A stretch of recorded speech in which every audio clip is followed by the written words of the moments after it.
ஒரு 4 ஸ்பூன் எண்ணெய் ஊற்றிக்கிறேன். கடலைப்பருப்பு 1/2 ஸ்பூனு, கடுகு சீரகம் போட்டு பொரியட்டும். கொஞ்சம் மெரூன் ஆயிடுச்சு.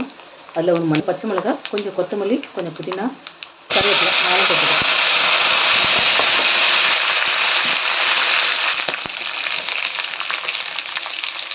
பெருங்காயம் 1/2 ஸ்பூன் போட்டுக்கிறேன்.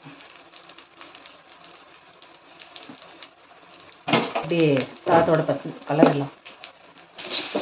தேங்காய் ரொம்ப நேரம் வதக்காதீங்க, அதோட கலர் மாறிடும். இதில் 2 ஸ்பூன் நெய் போட்டுக்கிறேன். இதில் வறுத்து தோலை எடுத்து வச்சுருக்கேன், அதை ஒரு பிடி போட்டுக்கிறேன்.